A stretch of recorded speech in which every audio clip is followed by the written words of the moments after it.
Assalamualaikum warahmatullahi wabarakatuh. Waalaikumsalam warahmatullahi wabarakatuh.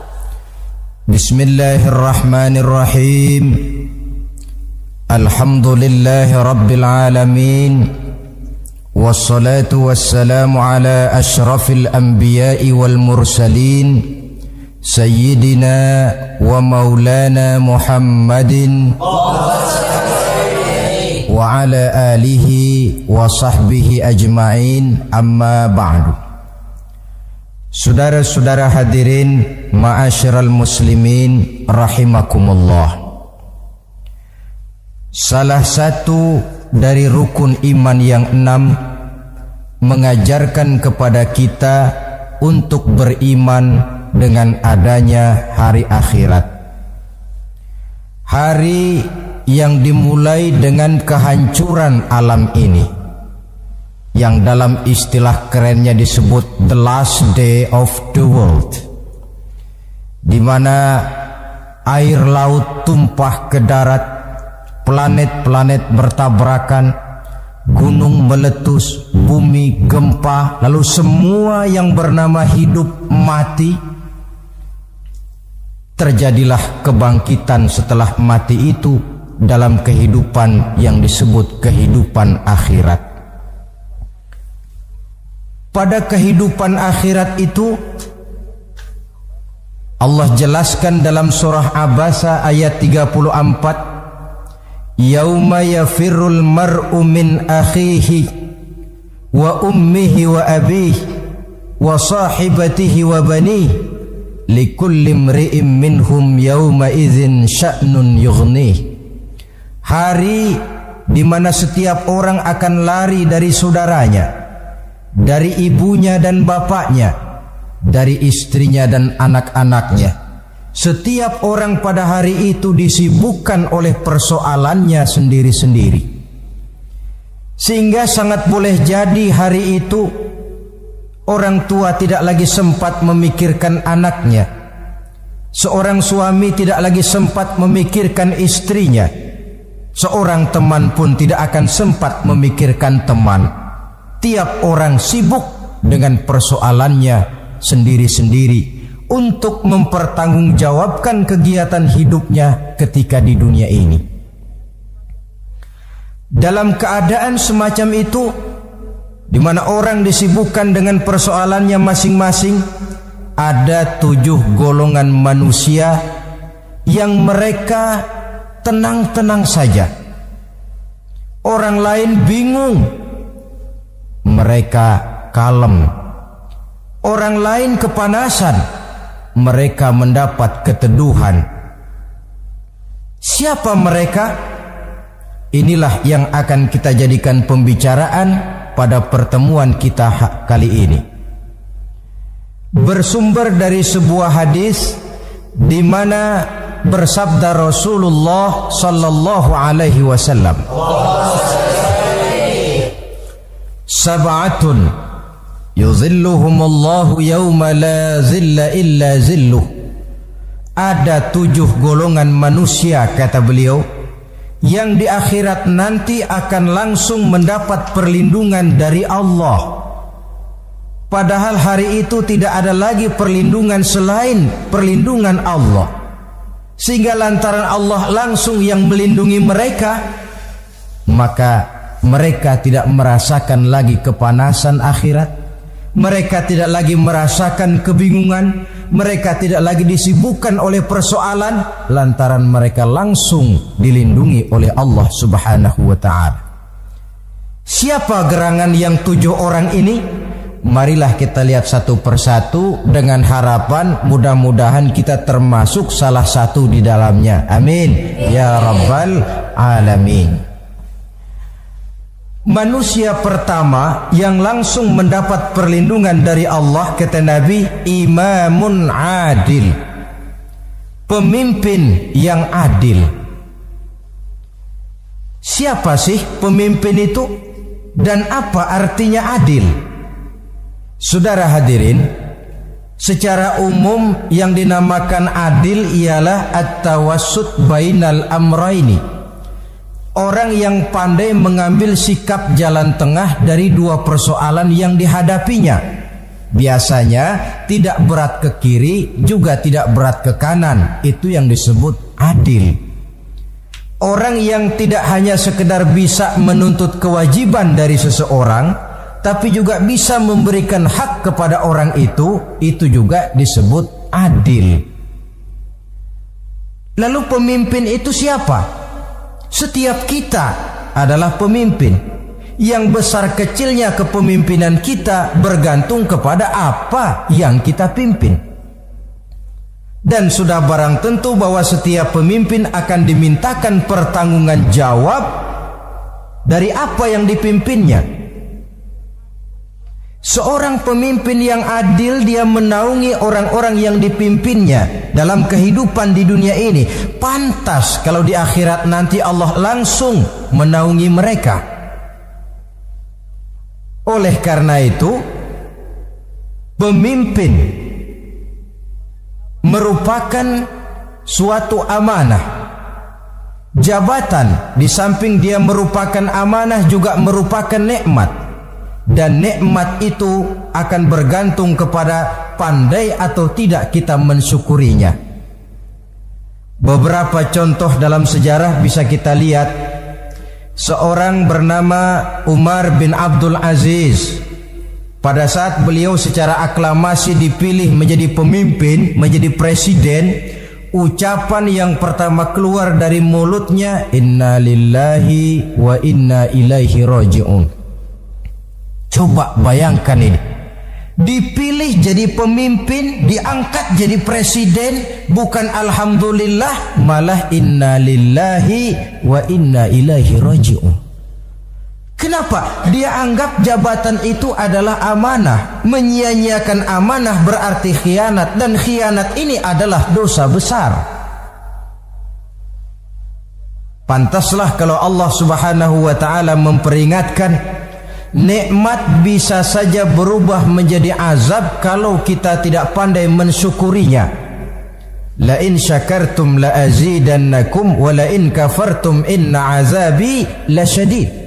Kalau kamu pandai bersyukur, aku tambah nikmatku. Tapi kalau kamu tidak pandai bersyukur, kamu ingkar, kamu lupakan nikmat Allah, awas, azabku amat pedih, kata Allah.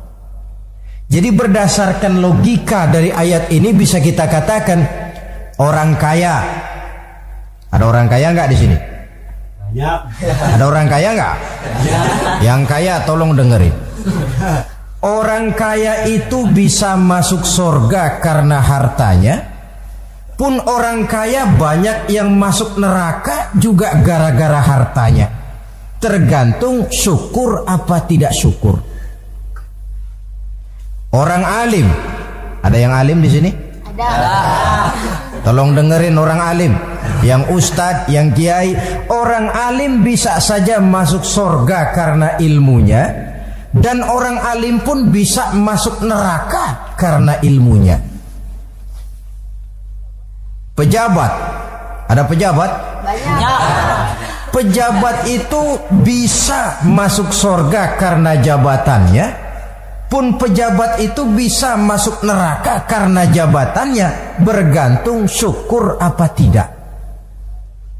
Kalau ada orang kaya, hartanya didapat dari jalan yang halal, berusaha menurut yang disyariatkan oleh Allah, lalu hartanya itu tidak cuma untuk ditumpuk 7 turunan, namun juga berfungsi sosial. Dia bantu pembangunan masjid, dia makmurkan majelis taklim, dia santuni yatim piatu. Orang kaya macam itu dengan hartanya insya Allah bisa sampai ke surga.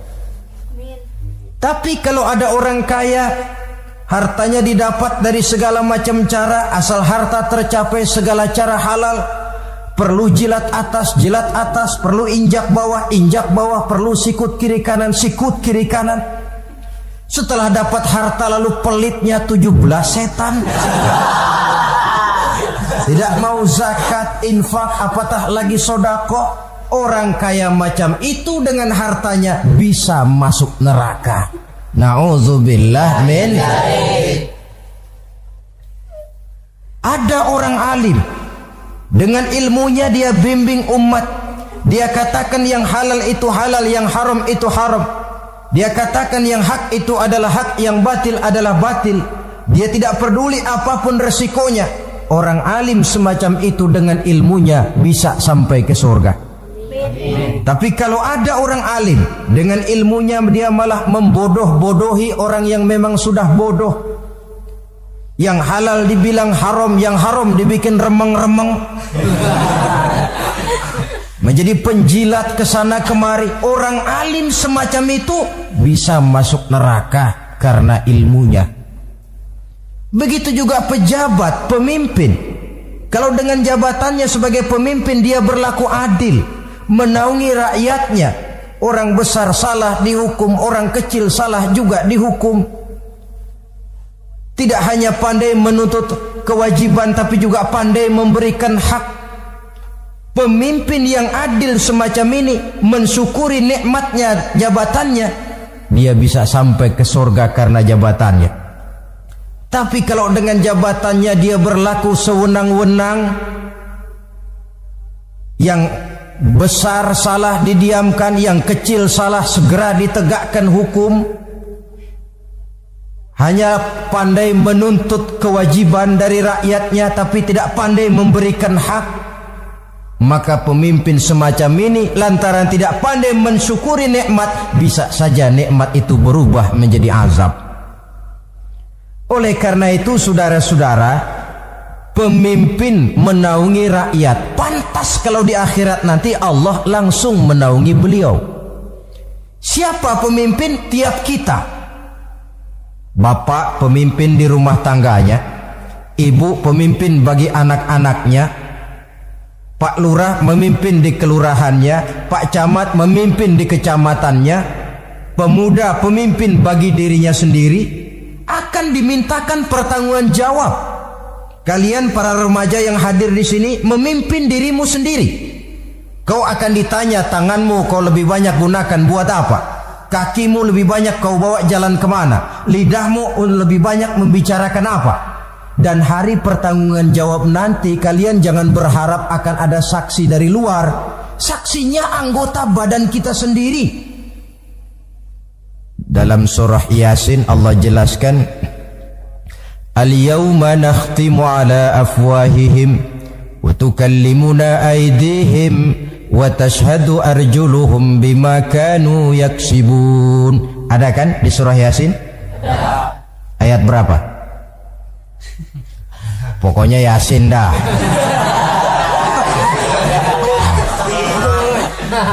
Daripada repot-repot, pokoknya Yasin gitu aja biar urusan lancar. Al-yawma nakhtimu ala afwahihim. Pada hari itu kami kunci mulut mereka. Jadi tidak pandai lagi mulut ini bicara. Wa tukallimuna aydihim, tangan-tangan mereka yang akan bicara kepada kami. Wa tashhadu arjuluhum, kaki mereka akan memberikan kesaksian bima kanu yaksibun, terhadap apa saja yang telah pernah mereka lakukan dalam kehidupan di dunia ini. Hari pertanggungan jawab. Oleh karena itu kalau kita memimpin diri sendiri, berlakulah adil kepada diri sendiri. Nah, lalu masalahnya memang kita mesti adil kepada siapa saja sih? Ada 3 hal pokok yang kita harus berlaku adil. Pertama, adil kepada Allah. Yang kedua, adil kepada sesama makhluk. Dan yang ketiga, adil kepada diri sendiri. Adil kepada Allah artinya apa? Mendahulukan hak Allah daripada kepentingan pribadi. Kalau sudah datang waktu sholat asar misalnya, walaupun sedang enaknya latihan voli, berhentilah dulu sebentar. Sholat kita adil kepada Allah. Adil kenapa? Dalam contohnya dengan sholat misalnya, sholat itu kan sehari semalam 5 waktu yang wajib. Betul apa betul? Betul. 5 waktu. Lah sholat itu kalau sholat bagus taruhlah 7 menit. Kalau sholatnya itu kilat 4 menit. Ada lagi yang kilat khusus, nggak pakai perangko, 2 menit barangkali selesai. Taruhlah 5 menit kita ambil yang bagus. Kalau 5 waktu kali 5 menit kan cuma 25 menit. Sementara Allah memberikan kita hidup ini 24 jam sehari semalam. Cuma 25 menit diminta untuk ibadah kepadanya. Tidak sanggupkah kita berlaku adil? 25 menit ini untuk menghadapmu ya Allah, sementara engkau telah memberikan restannya 23 jam 35 menit untuk hidup dalam sehari semalam. Mendahulukan hak Allah daripada kepentingan pribadi. Adil kepada Allah. Adil kepada yang kedua, adil kepada sesama makhluk. Adil kepada manusia, adil kepada binatang, adil kepada alam. Yang kalau prinsip keadilan itu kita langgar akan membawa efek bagi diri kita juga. Manusia sekarang kan tidak adil kepada alam. Misalnya apa? Hutan ditebangi secara liar, gunung-gunung menjadi gundul. Akibatnya ketika turun hujan terjadi erosi, banjir melanda kemana-mana, tanah longsor terjadi. Akibatnya terkena manusia juga kalau mereka sudah tidak menjaga keseimbangan alam ini. Adil kepada orang lain, apakah itu namanya tetangga, teman, keluarga. Dan yang ketiga, adil kepada diri sendiri. Bagaimana pengertiannya? Mata ini punya hak untuk tidur, begadang terus tiap malam, tidak adil kepada mata. Nah, ini yang ketawanya paling kencang pasti tukang begadang ini.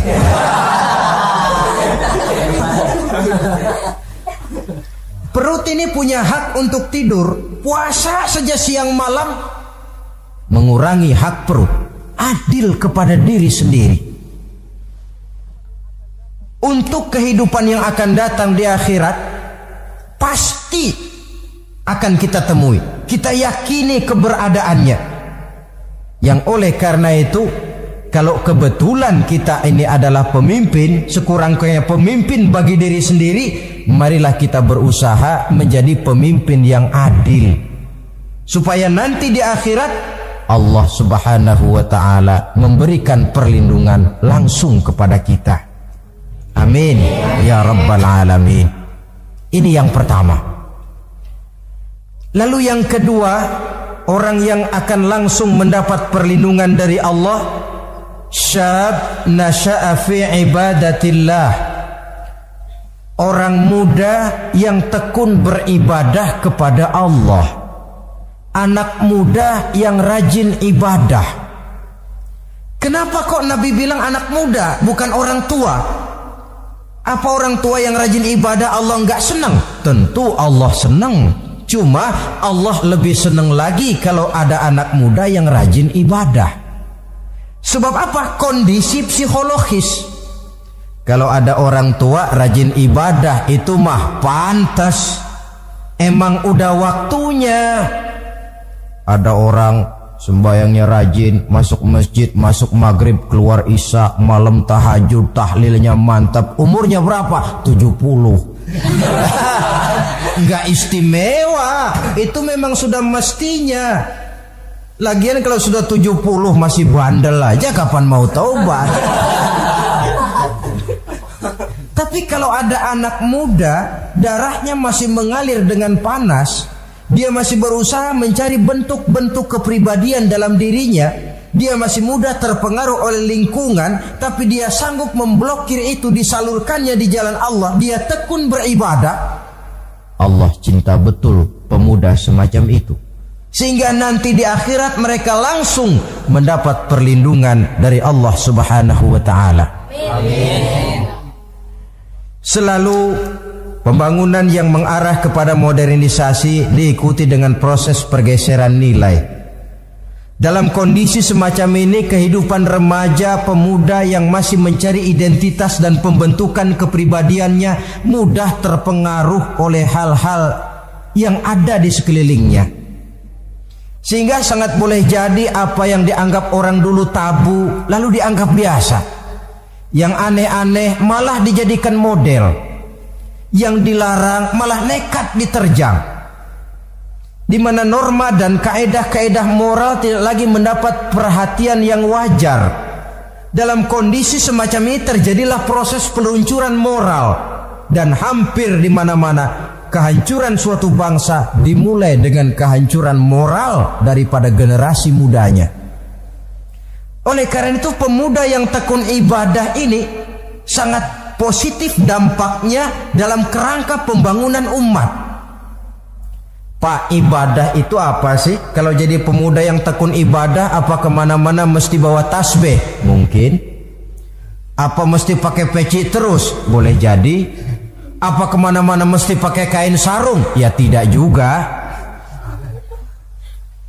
Ibadah kan artiannya luas. Segala perbuatan yang diperintah dan karenanya bertujuan mencapai ridho Allah, itu bernama ibadah.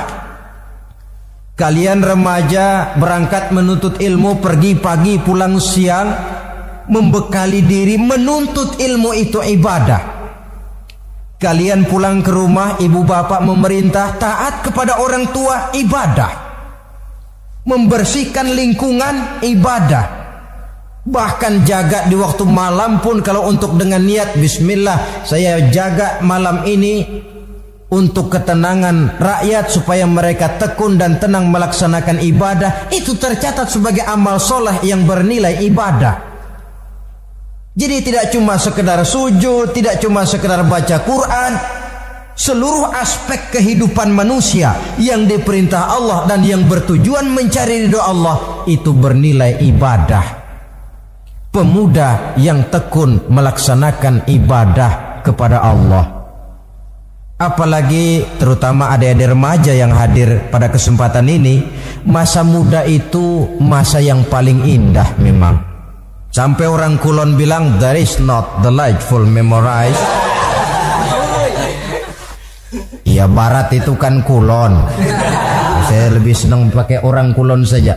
There is not delightful memorize and then the youth moment. Bahwa tidak ada masa yang lebih indah selain masa muda. Tapi masa muda yang katanya indah itu sebentar. Sebentar sekali. Kalau kita tidak pandai memanfaatkannya dengan sebaik-baiknya, boleh jadi dia akan hilang tanpa sesuatu yang ada artinya buat hari depan. Dan hari depan itu sebagian besar ditentukan oleh masa muda sekarang ini. Karena itu kepada yang muda saya berpesan, pergunakanlah masa muda itu dalam ketekunan beribadah kepada Allah. Ibadah dalam artian yang seluas-luasnya. Jangan seperti pepatah orang itu, kelapa muda katanya kupas-kupasin, kelapa tua tinggal batoknya. Selagi muda puas-puasin, udah tua tinggal bongkoknya. Iyalah, kalau dipuas-puasin dalam arti yang positif, boleh. Mumpung masih muda, puas-puasin nuntut ilmu. Mumpung masih muda, puas-puasin ibadah. Mumpung masih muda, puas-puasin berbakti kepada kedua orang tua. Puas-puasin dalam artian yang positif tentu saja bagus. Tapi kalau puas-puasin dalam arti menghambur umur untuk sesuatu yang mubazir, bergadang di pinggir-pinggir jalan, lalu mulai berkenalan dengan morfin, narkotik, ganja, terperangkap oleh budaya-budaya modern yang menyesatkan, terpancing oleh model-model baru yang kelihatannya menarik tapi sebenarnya tidak bermanfaat, entah pada akhirnya akan mendatangkan penyesalan kepada kita saja. Coba, belakangan ini saya dengar di Jakarta akan ada suatu festival yang disebut Festival Ngeceng.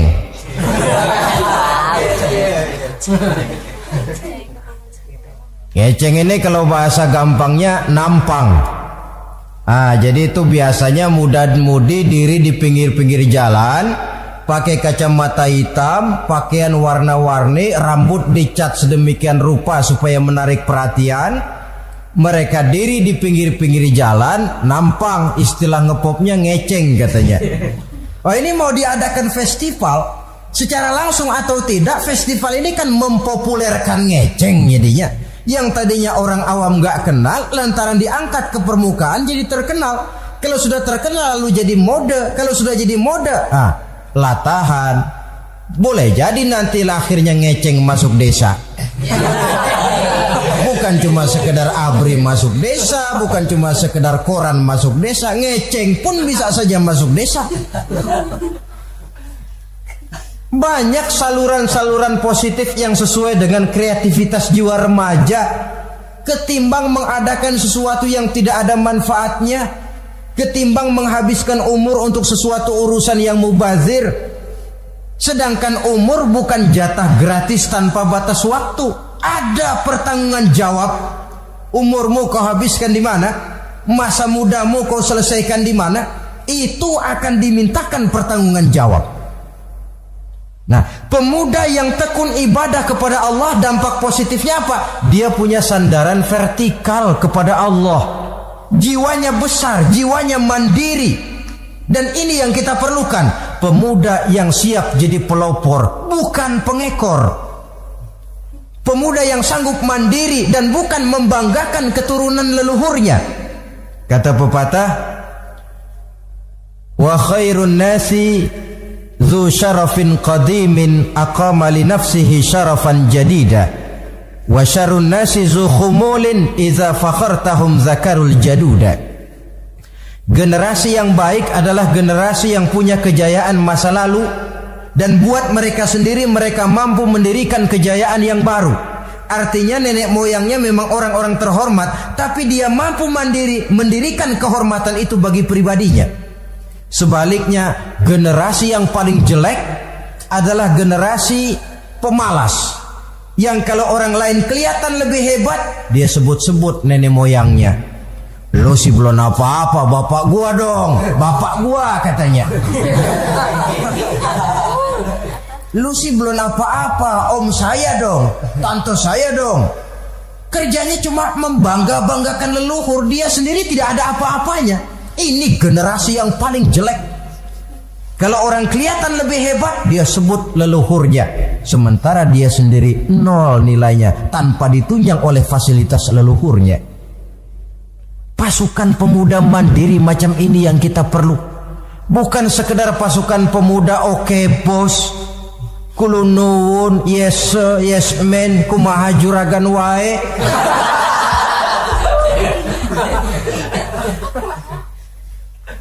Dan terus terang kita miskin dengan pemuda yang mandiri, yang punya kepribadian, yang berani berkata ya terhadap yang benar dan berani berkata tidak terhadap yang tidak benar. Dari mana ini didapat? Sandaran vertikal dalam bentuk ibadah kepada Allah akan memantapkan jiwa, membersihkan hati, sehingga dia akan berfungsi seperti radar. Sandaran vertikalnya cuma kepada Allah. Inilah dampak positifnya. Karena itu tentu saja kita berharap sekurang-kurangnya pemuda-pemudi yang hadir pada kesempatan ini menjadilah pemuda-pemudi yang tekun beribadah kepada Allah. Amin. Amin. Nah, baiklah ya, itu tadi yang kedua. Kita lanjutkan sekarang yang ketiga. Orang yang akan langsung mendapat perlindungan dari Allah, kata Nabi, rajulun qalbuhu mu'allakun bil masjid. Seseorang yang hatinya selalu terpaut kepada masjid.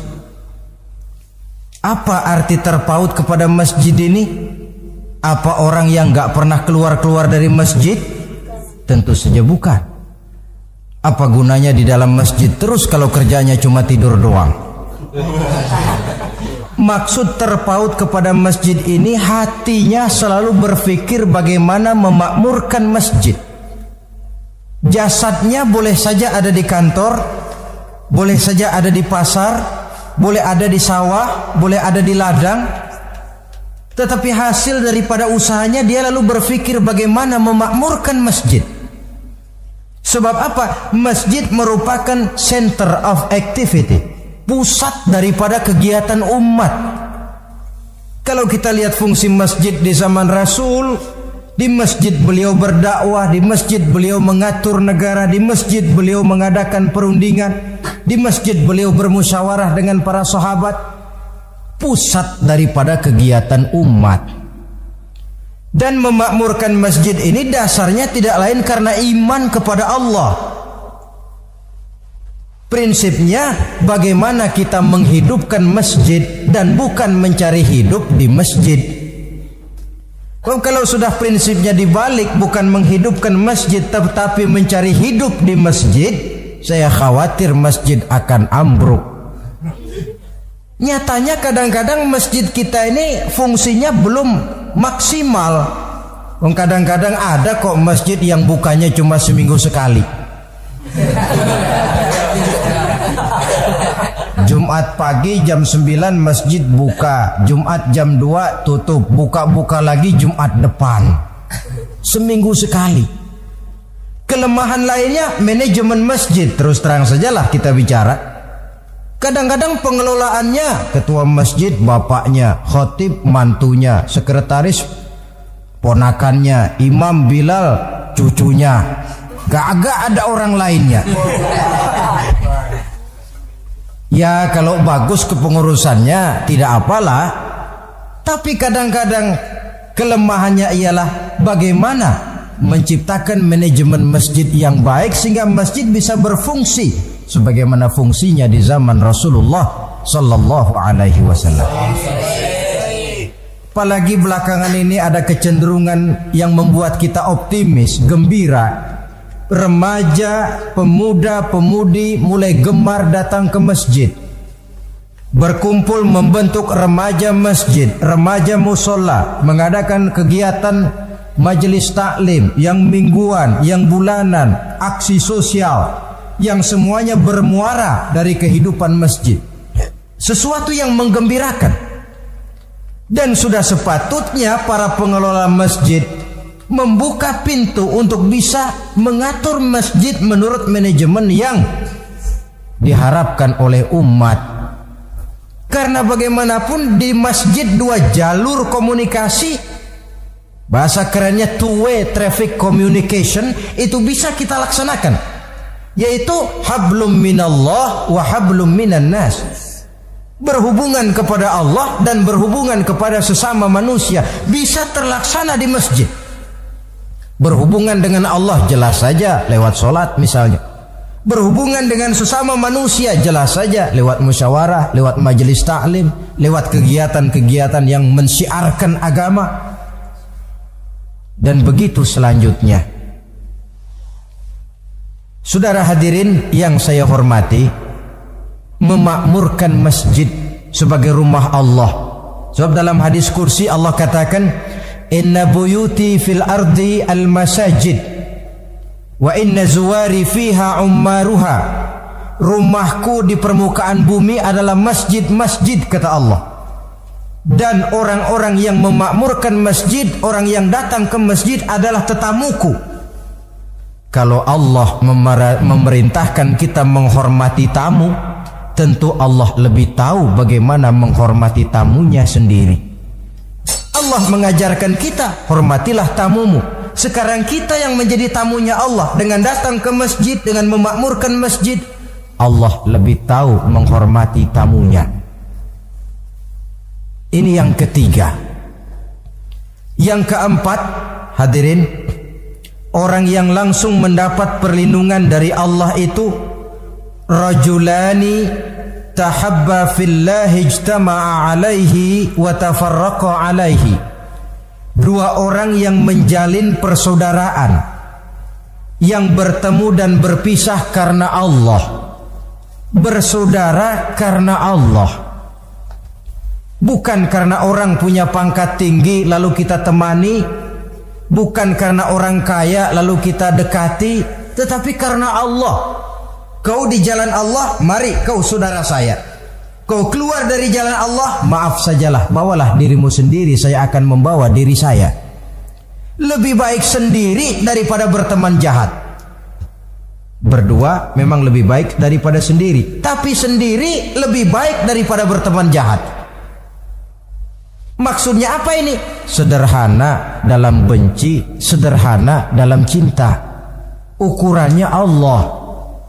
Al-Quran mengisyaratkan, wa asa an tuhibbu syai'an wa huwa syarrul lakum, wa asa an takrahu syai'an wa huwa khairul lakum. Sangat boleh jadi, kata Allah, kamu menyenangi sesuatu padahal akibatnya tidak baik bagi kamu. Dan sangat boleh jadi kamu membenci sesuatu padahal akibatnya baik bagi kamu. Nah, mari kita lihat. Kalau orang bersaudara cuma karena temannya itu punya pangkat tinggi, saya yakin kalau temannya pensiun, persaudaraannya akan selesai sampai di situ.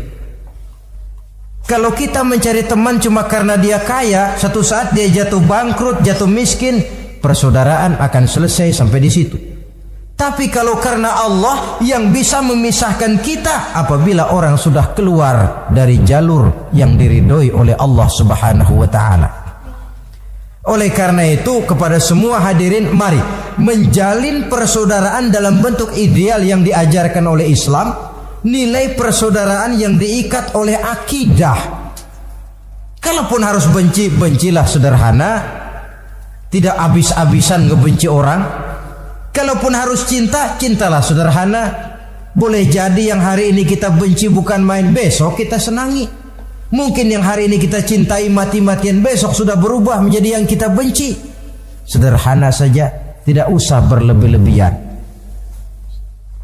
Kalau nilai persaudaraan yang diajarkan ini bisa kita wujudkan, persaudaraan yang diikat dengan nilai akidah, maka dari persaudaraan semacam itu insya Allah kita bisa berbuat banyak untuk kepentingan diri, keluarga, masyarakat kita pada umumnya. Ini kelompok yang keempat.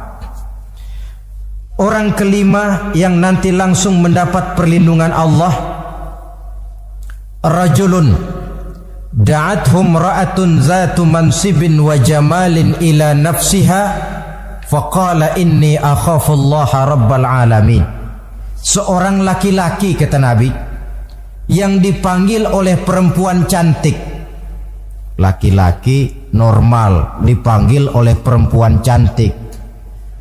Untuk apa? Diajak melakukan perbuatan yang negatif. Tidak ada orang yang tahu. Tempatnya sepi. Apa yang terjadi? Orang ini berkata, inni akhafullaha rabbal alamin. Maaf saja, saya takut kepada Allah. Orang yang bermoral nanti di akhirat langsung dilindungi oleh Allah, tidak mudah jatuh oleh bujuk rayu, tidak mudah terpesona oleh wajah-wajah yang menggiurkan. Seperti dalam sejarah yang terkenal itu Nabi Yusuf alaihi salam. Kenal kan Nabi Yusuf? Nabi Yusuf itu bekerja di istana Kitfir. Kitfir ini punya istri namanya Zulaikha, orangnya cantik. Diam-diam Zulaikha ini rupanya naksir sama Yusuf. Satu hari suaminya tidak ada di rumah, pintu dikunci-kunciin. Setelah pintu semua terkunci, dia panggil Nabi Yusuf, "Hai Talak, Yusuf, sini." Kata Yusuf, "Mau ngapain?" "Pokoknya sini." "Iya, mau ngapain?" "Iya, kayak orang-orang, ngapain sih?"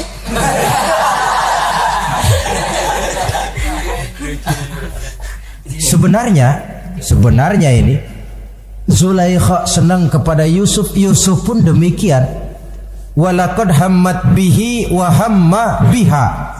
Zulaikha menyenangi Yusuf, Yusuf pun menyenangi Zulaikha. Tapi apa? Walaula an ra'a burhana rabbih. Andai kata Yusuf tidak melihat peringatan Tuhannya, letter S. Yusuf, ini bukan pekarangan ente, dilarang parkir di sini. Sehingga walaupun tidak ada yang tahu, tidak ada yang melihat, Nabi Yusuf selamat dari bujuk rayu Zulaikha, mempertahankan nilai-nilai moral di tengah kemajuan zaman. Memang merupakan pekerjaan yang tidak ringan, merupakan pekerjaan yang sangat berat. akan ada saja cobaan, akan ada saja gangguan yang kita temui di sepanjang perjalanan hidup ini. Tapi sebaliknya, kalau orang sudah tidak lagi menjunjung moral yang tinggi, lalu hidup menurut selera sendiri-sendiri, ya kita lihatlah lahirnya kebudayaan kumpul kebo yang diawali dengan free sex yang mengarah kepada summon living alias hidup bersama tanpa nikah. Memang sebabnya boleh jadi macam-macam. Mungkin karena broken home, nggak merasa diperhatikan di rumah, ibu bapak sibuk lalu anak mencari kesibukan sendiri. Mungkin karena tekanan ekonomi dalam kehidupan miskin, lalu ada yang menawarkan kerjaan, tidak taunya malah dilemparkan ke lembah hitam. Mungkin juga karena pengaruh pergaulan dari lingkungan baik-baik lalu berteman dengan yang tidak baik, hanyut ditelan arus pergaulan. Mungkin juga pengaruh kebudayaan yang dia tonton, buku yang dia baca, film yang dia lihat, ikut mewarnai dan membentuk kepribadiannya. Tapi apapun alasannya, satu hal yang jelas, semuanya berangkat dari rapuhnya pegangan orang kepada nilai-nilai agama. Sebab sumber nilai moral yang tertinggi tidak lain agama adanya. Intinya apa? Intinya tidak lain, orang yang beragama itu meyakini bahwa kemanapun dia pergi, dimanapun dia berada, Allah selalu melihat yang dia lakukan. An ta'budallaha ka'annaka tarahu fa illam takun tarahu fa innahu yaraka. Begitu yang kita pelajari dalam ihsan. Engkau beribadah kepada Allah seolah-olah kau lihat Allah. Kalaupun Allah tidak kau lihat, yakinlah Allah melihatmu. Jadi kalau saya sendiri, yang kedua itu Allah. Dibujuk rayu oleh cewek cakep, ayo dah bang, gak ada orang, kita cuma berdua. Dia bilang enggak, kita enggak berdua, bertiga. Berdua bang, bertiga. Yang ketiga siapa? Lu, gue, Allah, tiga.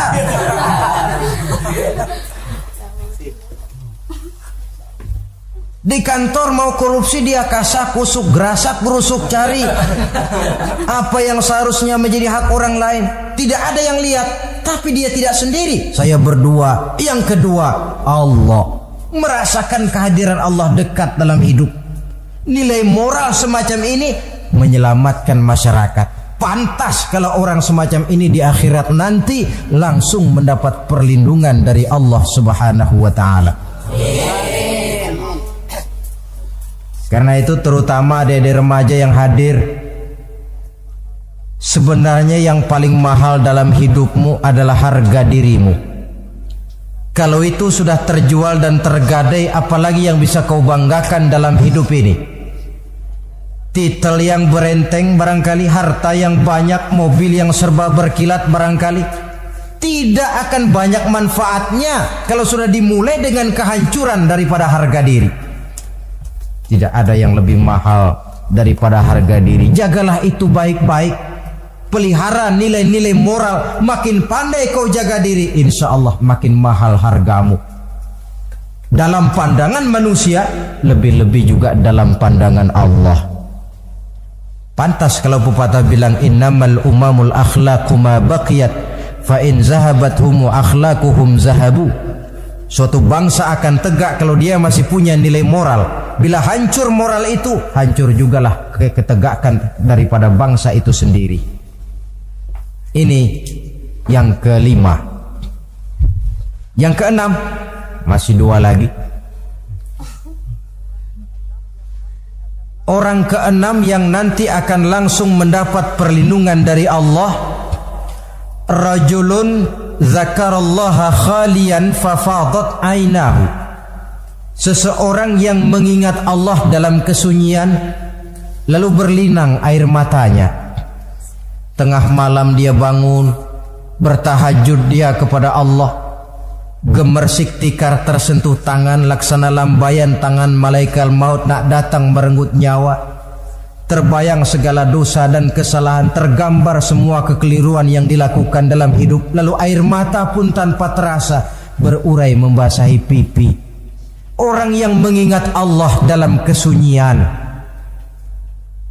Saudara, tidak ada orangnya itu yang tidak punya dosa. Coba saya mau tanya, yang kumpul di sini ada nggak orangnya yang nggak punya dosa? Tidak ada. Dan memang orang yang baik itu bukan orang yang tidak punya dosa, sebab tidak ada orang yang tidak punya dosa. Orang yang baik adalah orang yang apabila dia melakukan dosa, dia segera sadar, dijadikannya itu sebagai pelajaran untuk tidak diulanginya lagi pada masa yang akan datang. Dengan kata lain, mengingat Allah dalam kesunyian itu artinya bertaubat. Ini kan anak muda sekarang nih, kalau diajak bicara taubat, taubat mah urusan 70 ke atas, Pak. Kita ini masih lama. Padahal masalah taubat bukan masalah tua. Masalah taubat adalah masalah dosa, dan masalah dosa adalah masalah manusia sejak dia akil balik sampai dengan kehidupannya yang sekarang. Sengaja atau tidak, besar atau kecil, ringan atau berat, tiap kita mesti mempunyai yang namanya dosa. Allah Maha penerima taubat sepanjang nafas belum sampai di kerongkongan. Jikalau nafas sudah sampai di tenggorokan, baru kita mau melaksanakan yang namanya taubat. Kasihlah itu.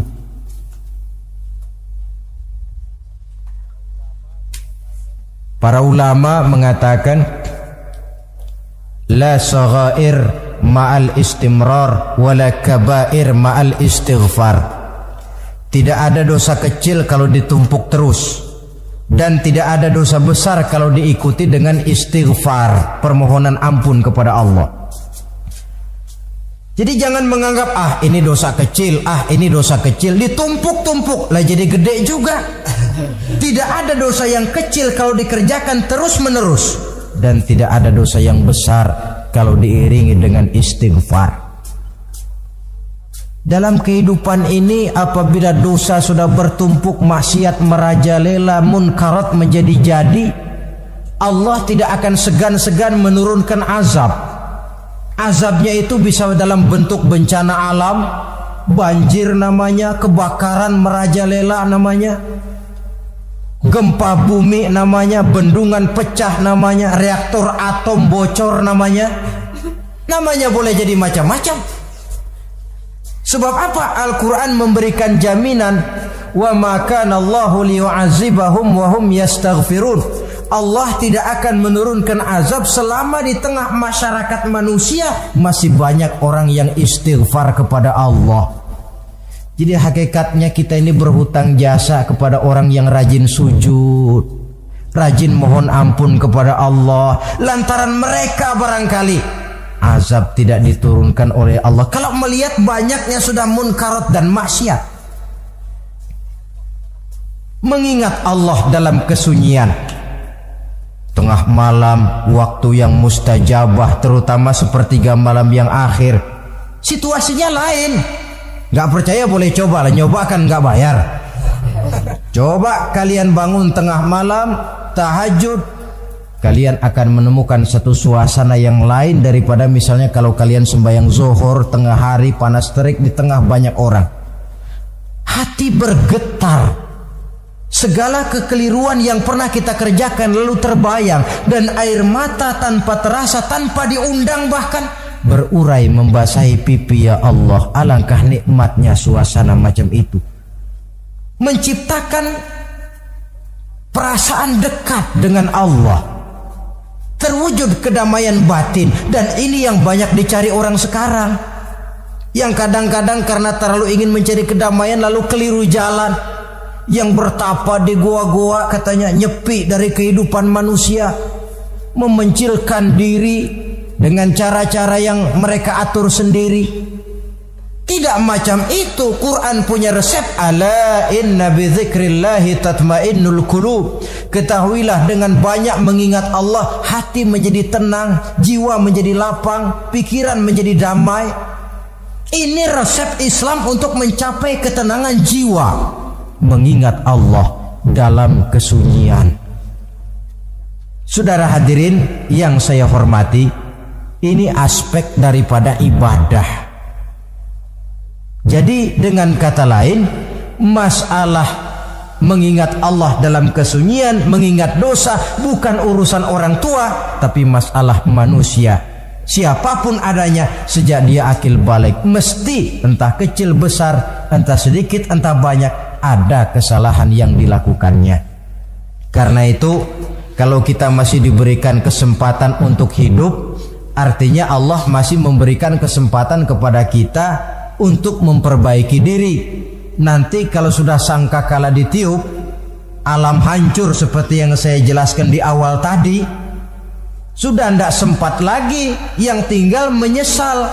Ada yang meratap lalu berkata, ya laitani kuntu turaba. Dalam Quran, aduh, andai kata kita bisa balik jadi tanah aja dah dulunya, jangan jadi orang. Kalau dulu kita tetap jadi tanah mah nggak tanggung jawab apa-apa. Dijadiin orang sekarang mesti tanggung jawab. Bagaimana ini? Bingung. Ada yang berkata, ma aghna anni maliyah halka anni sultaniyah. Ternyata harta yang saya bangga-banggakan tidak bawa manfaat hari ini. Ternyata jabatan yang pernah saya duduki malah merusak saya hari ini. Tinggal lagi penyesalan karena kelalaian memanfaatkan waktu hidup dalam kehidupan di dunia ini. Karena itu pandai-pandailah membagi orientasi.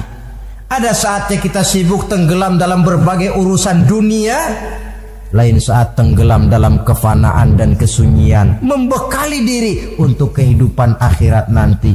Sebentar meninggalkan dunia, rekes kepada Allah, mi'raj, naik menghadap Allah, supaya terwujud keseimbangan untuk mencapai fid dunya hasanah wa fil akhirati hasanah, kebahagiaan dan kebaikan di dunia maupun di akhirat nanti. Inilah golongan yang keenam, orang yang langsung mendapat perlindungan Allah, yang mengingat Allah dalam kesunyian. Yang ketujuh, yang terakhir, orang yang langsung mendapat perlindungan dari Allah di akhirat nanti, rajulun tasaddaqa bi sadaqatin fa akhfaha hatta la ta'lama shimaluhu ma tunfiqu yaminuhu. Seseorang yang bersedekah lalu dia ikhlas dengan sedekahnya sehingga tangan kirinya tidak tahu apa yang diberikan oleh tangan kanannya.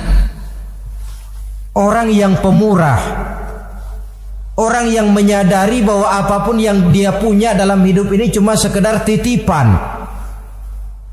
Fungsinya lalu seperti keran, menyimpan air tapi untuk disalurkan lagi kepada orang yang memang memerlukannya. Alangkah nikmatnya kalau Allah memberikan kepercayaan kepada kita untuk menjadi penyalur, distributor rezeki. Kalau kita ingat kemari, berpikir ke sini, kita tidak akan sayang lagi. Enak saja yang peras keringat banting tulang cari rezeki saya, sampean datang-datang mau minta. Lah, mungkin rezeki dia tapi lewat tangan kita. Satu kehormatan dari Allah kalau kita dijadikan seperti keran, menyimpan air tapi tidak untuk dirinya sendiri, disalurkannya kepada orang-orang yang memang memerlukannya.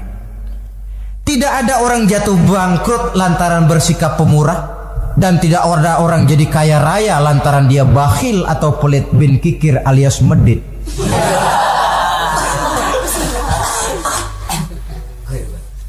Dalam kitab Riyadhus Shalihin kita baca tiap pagi ke alam ini turun 2 malaikat. Cuma kita nggak tahu. Dua-duanya berdoa, yang sebelah kanan berdoa, yang sebelah kiri berdoa. Kata yang sebelah kanan doanya tiap pagi ini. Kata yang malaikat yang satu dia berdoa, Allahumma a'ti munfiqan khalafa. Ya Allah, kepada orang-orang yang suka infak, kepada orang-orang yang suka memberi, kepada orang-orang yang pemurah, gantilah mereka dengan yang lebih baik dari apa yang telah mereka berikan. Lalu malaikat yang satu berdoa, Allahumma a'ti mumsikan talafa. Ya Allah, kepada orang-orang yang mumsik, bakhil, kikir, berilah mereka kerusakan dan kebinasaan di dalam harta mereka. Maka lihat sajalah, Orang kaya tapi pelit, ada saja jalan yang kira-kira duitnya bakalan jadi keluar dan gak ada pahalanya. Apa kena musibah lalu berobat sekian juta, apa kemalingan, apa ditipu orang, ada saja cara duitnya keluar yang gak ada pahalanya. Inilah prinsipnya. Allah mencintai orang pemurah. Dalam hadis kursi, uhibbu ahlas sakha wa hubbi lil faqiri syakhi asyad. Aku cinta kepada orang yang pemurah, tapi aku lebih cinta kepada orang miskin yang pemurah. Orang kaya pemurah Allah cinta, orang miskin pemurah Allah lebih cinta. Kenapa? Nilainya lain. Orang kaya sedekah 500, orang miskin sedekah 500, sama 500-nya, tapi saya yakin pahalanya lebih besar buat si miskin. Kenapa? Buat orang kaya 500 apa artinya? Sekelebatan. Buat si miskin 500 dia mesti peras keringat banting tulang, tapi dia berani memberi seperti beraninya orang kaya. Nilai ini yang dilihat oleh Allah.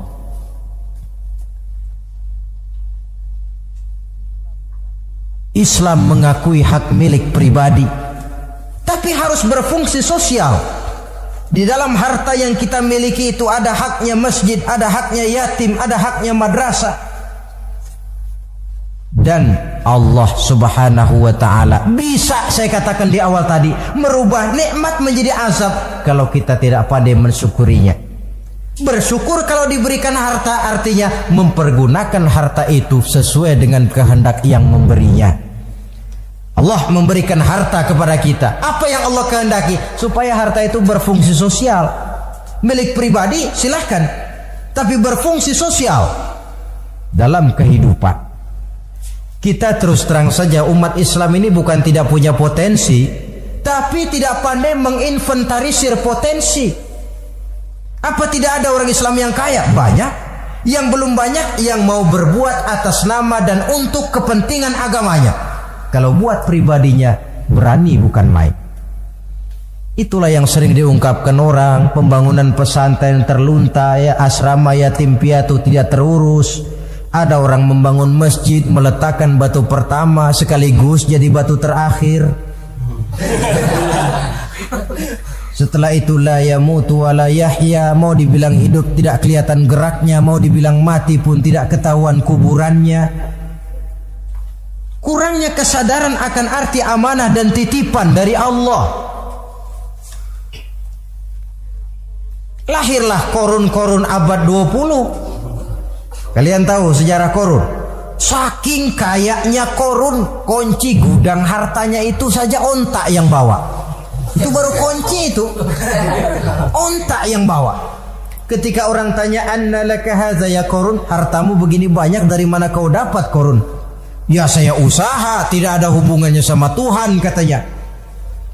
Apa yang terjadi? Lantaran kekurang ajarannya melupakan nikmat, korun dan seluruh harta bendanya ditenggelamkan Allah oleh gempa bumi. Makanya orang sekarang kalau dia macul ketemu harta, apa katanya? Gue dapat harta karun. Peninggalan si korun itu barangkali dahulunya. Saudara-saudara, oleh karena itu kalau kita oleh Allah diberikan amanah berupa harta, pandailah bersyukur dan jadilah orang yang ikhlas dalam bersedekah. Nah, inilah pertemuan kita pada kali ini. Walaupun singkat, mudah-mudahan sekali lagi kita termasuk salah satu di antara 7 golongan yang di akhirat nanti langsung mendapat perlindungan dari Allah. Amin. Terima kasih banyak atas segala perhatian. Mohon maaf atas segala kekurangan. Usikum wa nafsi bitaqwallah. Wassalamualaikum warahmatullahi wabarakatuh.